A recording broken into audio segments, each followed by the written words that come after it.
Welcome to Talk Commerce, the podcast where we unpack the world of e-commerce and online marketing.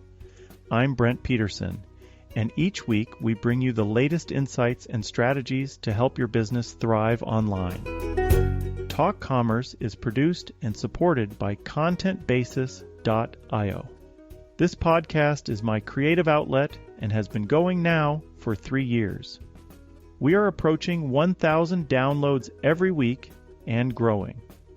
If you are new to this podcast, give it a listen or check out the fantastic content on our website. From exploring effective marketing tactics to dissecting the trends shaping the digital marketplace, we've got you covered, and we're here to guide you through the ever-evolving landscape of e-commerce.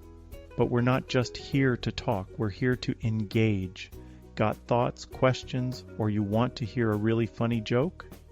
I'd love to hear from you. Email me at brent@talkcommerce.com and let's keep the conversation going. Ready to boost your online presence? Tune in and stay ahead of the curve with Talk Commerce. Don't forget to subscribe for the full experience and share your feedback. You're listening to Talk Commerce. Subscribe and download at talk-commerce.com.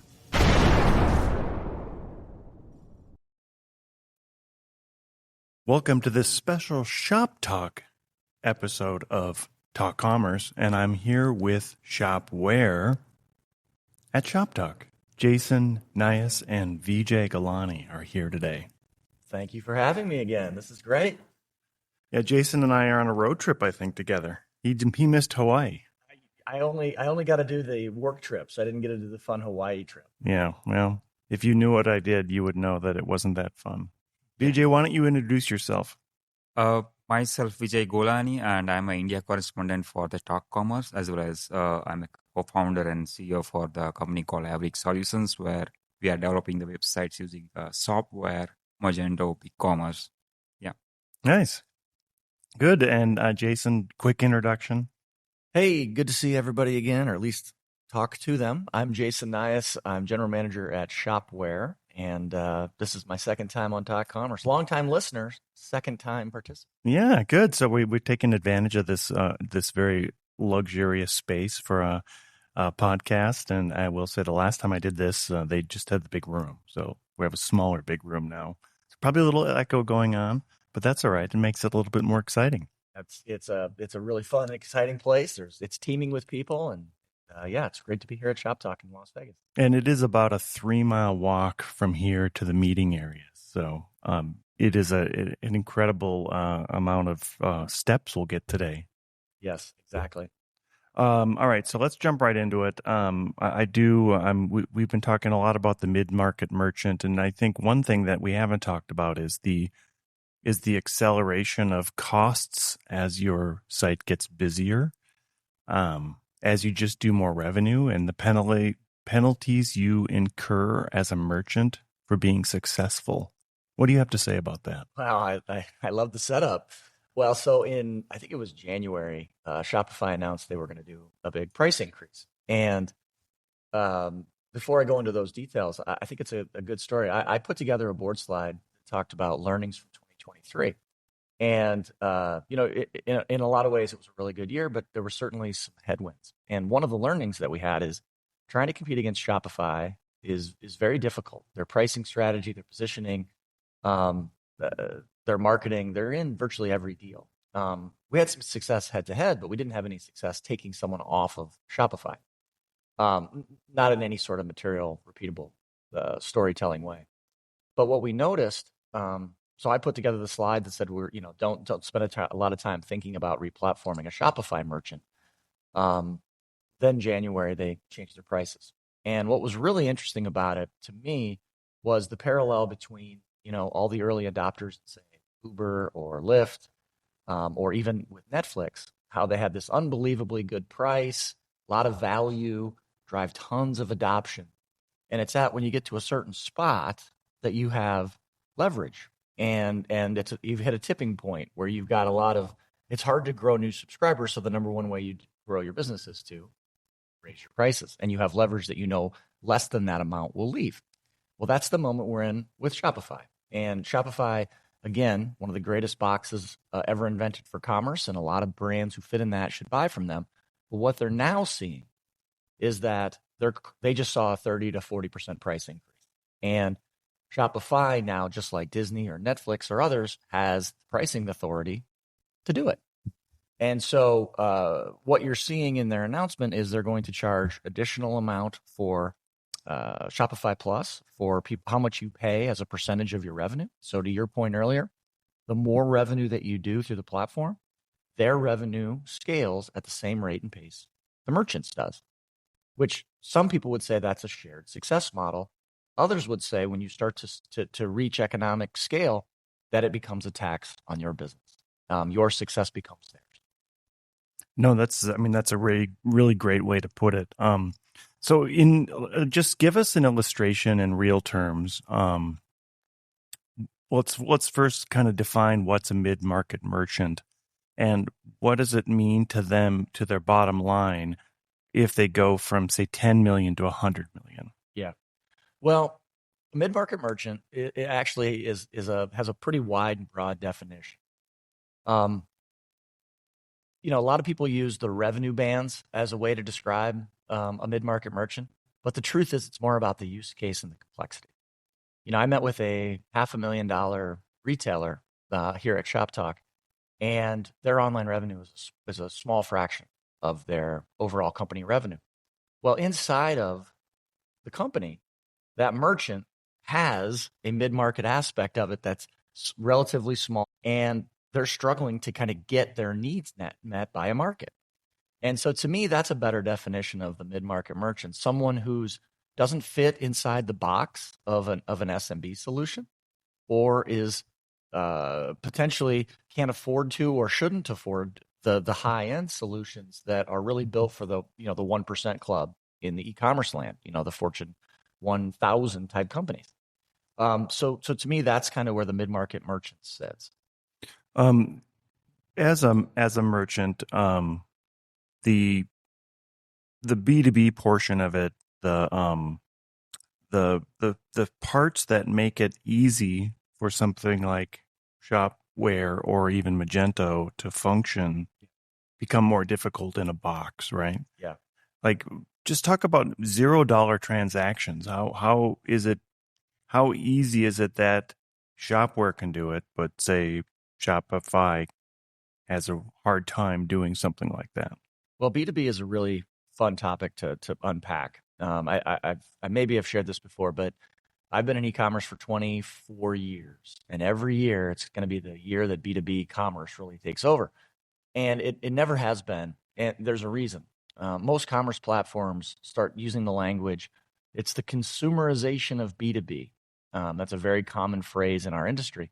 But what they're really saying is, we want the consumer, or we want the B2B transactions to look and feel a lot more like a consumer one from the platform perspective.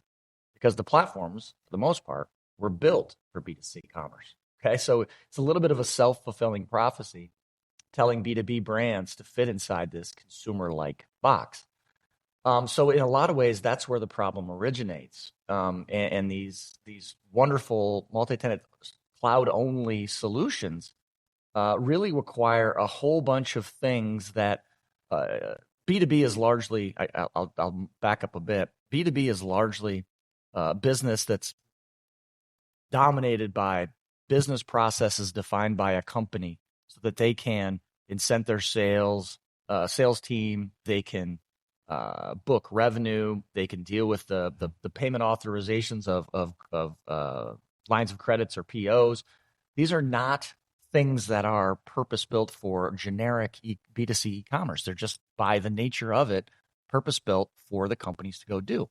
And so if you're trying to solve that problem, you need to have a tool that's able to be agile and change and morph into a business process that's automated, that scales, that actually fits the way the company wants to do the business. And so the $0 transaction is a really good one. Back to the Shopify price increase, when Shopify recognizes, I believe, one man's opinion here, that they're getting to the spot where 78% of their revenue comes from basically fintech.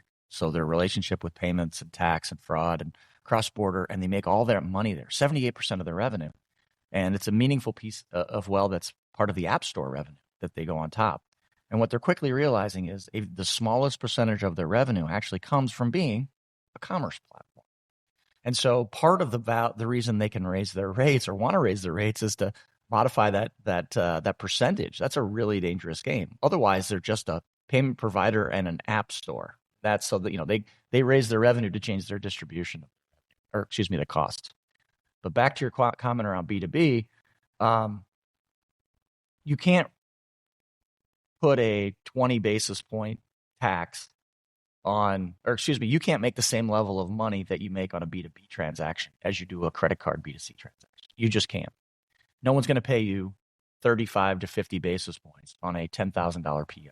Okay, well, there are probably some companies, but most at scale won't. So what Shopify has done, because they realize they can't make a lot of money there, is they put a 18 to 20 basis points additional service fee to use their B2B commerce platform. So in addition to what you pay to use Shopify Plus, you also pay the surcharge for B2B, which will allow them to effectively monetize payments just in a little different way. I want to come, I want to come back to that, but I forgot that I forgot two things. Number one, I forgot that we were supposed to do the free joke project. It's 2 in a row. Yeah, and I didn't want to forget it this time. So I do have a joke teed up, and then I do want to get VJ's comment or feedback on this from the India perspective on B2B, what that means for consumers and what it means for customizing some of these back-end things. But first, I want to tell you both a joke, and I've got a great one today. And all you have to do is say, should this joke be free? So actually, VJ, you go first. And wow, I think we're right. We got a jet plane coming over. VJ, you go first. Free, or should somebody pay for it? And then Jason, you'll do the same. Now here we go. You know what really makes me throw up? A dartboard on the ceiling. I think you should do the subscription. So at any point, if I do not like it, just cancel and have the free one. All right. That's fair. Yeah. That was a joke? All right. Yes. Thank you. I enjoyed it. Hey there, it's Brent from Talk Commerce. As an entrepreneur and podcaster, I'm always looking for ways to share my message and connect with new audiences. That's why I was thrilled when I discovered PitchDB, the ultimate tool for getting booked on podcasts, speaking gigs, and media outlets. When I first tried PitchD, I was blown away by the results. I had a 100% response rate from the opportunities I pitched, and I couldn't believe how easy it was to connect with relevant hosts and planners.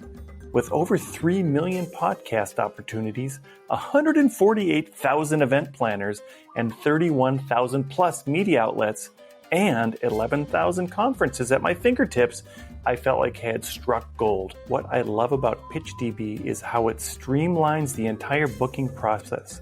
Everything is organized in one place, and I can easily search for meaningful opportunities, directly connect with decision makers, and reach engaged audiences.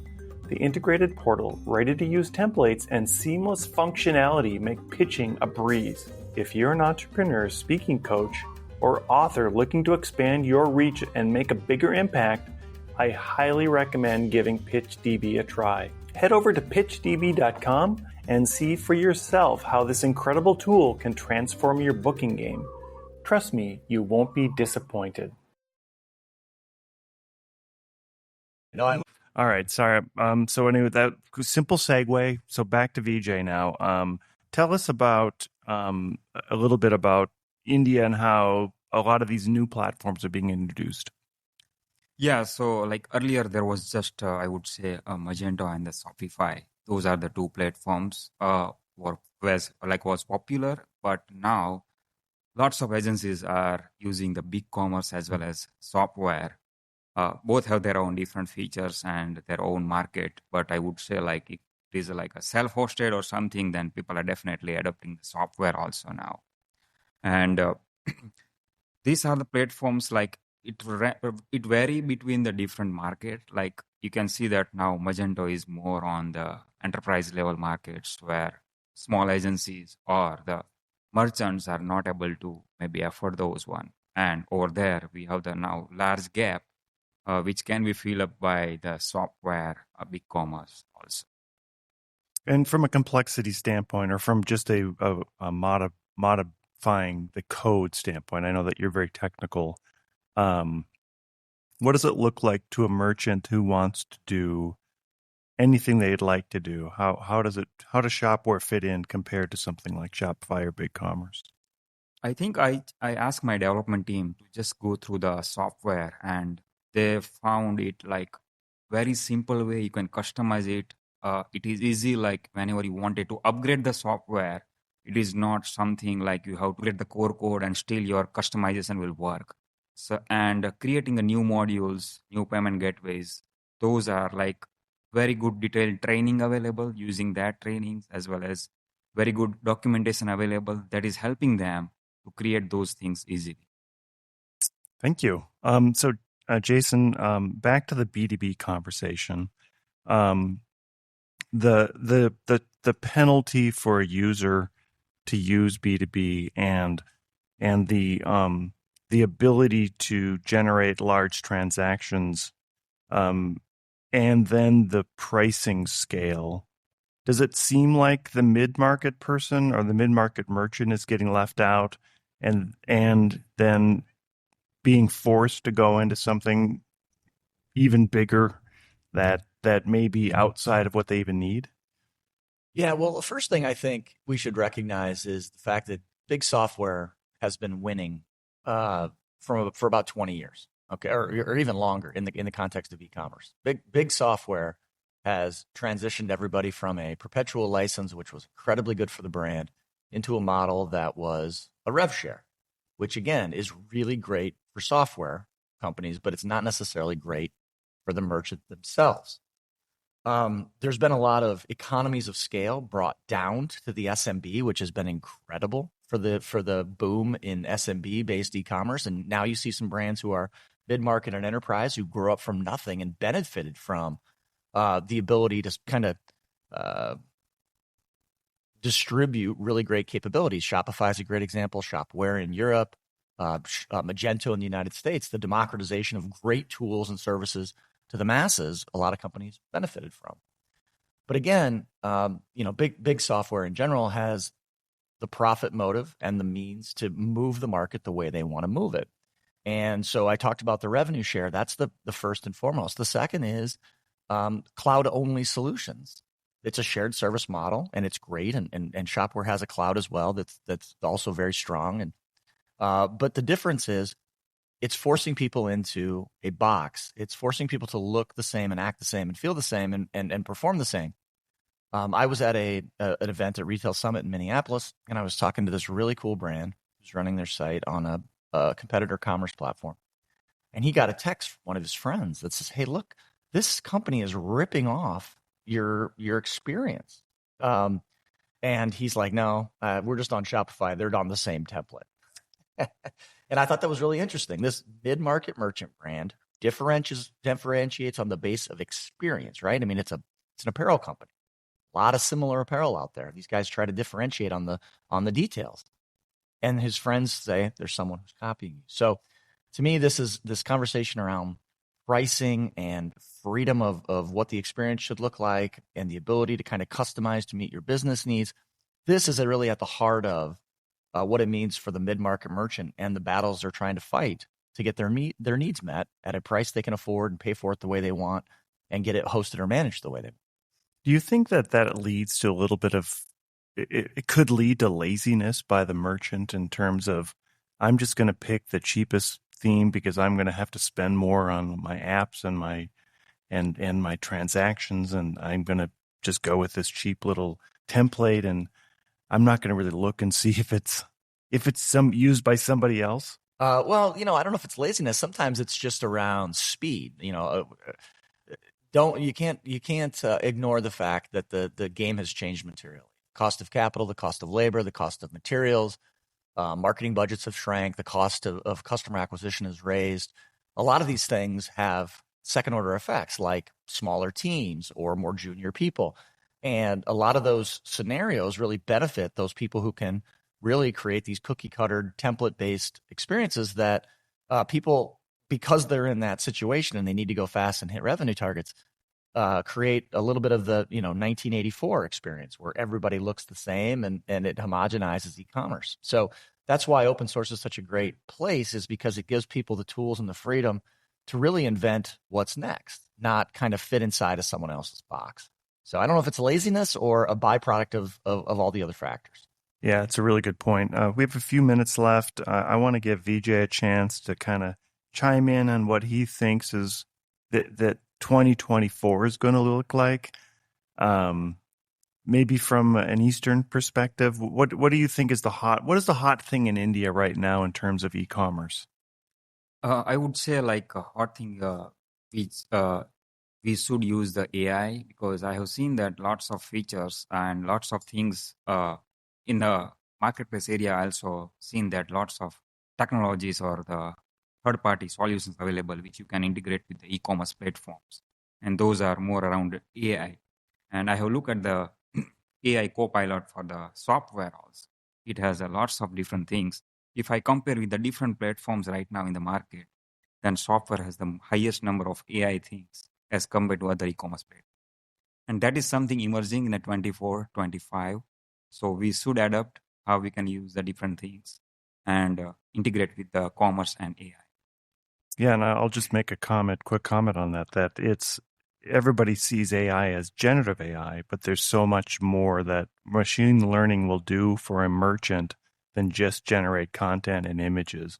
And there's so many more important things that merchants should think about when looking at machine learning other than just making better product descriptions. Jason, what is your thought on this next year? Well, we're you can't say AI. Well, I'm going to briefly, but I'm going to move on. We're in a world now. Anybody who's a merchant probably feels this more than people in my chair, but we're in this world where any new technology comes out, the hype cycle is incredible. And right now we're in AI washingville, which means everybody's using the term to try and co-opt it and make it mean something for them so they can get credit in the market. My response to what Vijay said, thank you, Vijay. I love that you're checking out the product and really valuing some of the AI features. But what really matters is, does it change your company's behavior? Does it actually impact what you're trying to go do? There's a lot of things that are really cool and interesting and good thought exercises. But the ultimate question is, will this make you more efficient? Will you be able to apply it to your way you go to market and spend less money or need less resources or hire less consultants or something to actually make your business perform different? That's the real test. It's not, is this cool? Is it available? It's, will it change our business? And I'm excited about, as we move through hype cycles, you start to get to that level of resetting of expectations. Yeah, that's great. I'm going to make one comment that I see happening, and I'll differentiate the open source model versus the SaaS-based model. And I'll say, I'll also kind of differentiate the self-hosted, where you have ownership of your code. That this AI experience will allow you to integrate whatever code you want to make in as part of your core, which Shopware has done a great job of already putting into their native release a lot of AI features. But the ability to make your code work the way you want it to do by having the ability to own that code and modify that code is a big change over having to bolt on something as an app to make it work. And both Magento and Shopware also have the ability to bolt on apps and have external API connections. But I think that something a SaaS doesn't have is the code ownership, where you can take and make that code work the way you'd like it to work. And without saying names, there is one company that has fallen behind on any new features, and they've already said there will be no new features. So I don't see a lot of things happening in terms of that. So this isn't the Shopware show. No. But there is only really one self-hosted platform that's open source that allows you to dig in and make that code yours. I love the story, and you're absolutely right. We live in a world where there's 18 commerce vendors on the Gartner Magic Quadrant, and the truth is each one of them has an ICP or an ideal customer that they're purpose built to go serve. And we send customers every day to high-end commerce tools or low-end to Shopify, because those are the best fits for the merchant. So I just because I'm on the show doesn't mean I only have a blinders on that we're the perfect fit for every merchant, because we're not. That's awesome. All right. So as we close out the episode, I give everybody a chance to do a shameless plug. It means you can plug anything you want. VJ, go first. What would you like to plug today? And that's just a promotion. You can plug anything you want. Promote. Okay, sure. So definitely, like as I mentioned that we are development agencies from India. So if you wanted to build anything around or anything, you need any help in terms of e-commerce, AI integrations, happy to reach out to me at vijay@averic.com and schedule a call. Great. Thank you. I will talk about something at Shopware. Huge surprise. Does everybody talk about their own company on their thing, or do they plug a charity? You can plug a charity. Yeah, I don't have whatever you want. I don't have a top line. I'll do the shameless plug for my company. So Shopware has a unique capability in the market, and it's called the Digital Sales Room. And it is something that is going to do to e-commerce like telehealth has done to healthcare. And for companies who are a mid-market merchant who really value the way that their sales team owns relationships with their B2B customers, this digital sales room will actually be something the reps will want to adopt, because it actually helps them make more money. It helps them serve their long tail of customers in a digital experience way, guided by strong B2B commerce capabilities, video, presentation, all in a single experience. So to me, that'd be the shameless plug. We don't see it in RFPs because nobody else has it, but when we have a chance to show it and demonstrate it, it really stands out. So digital sales room from Shopware. That's awesome, and I'll make sure we get our show. This in the show notes. We'll put some links in there, your contact details. Jason Nyhus from Shopware, President and GM for US. Thank you so much for being here, and Vijay Golani from Evrig, co-founder of Evrig. Thank you so much for being here today. Thank you. Talk Commerce is a production of Content Basis, LLC. For more creative content, go to contentbasis.io.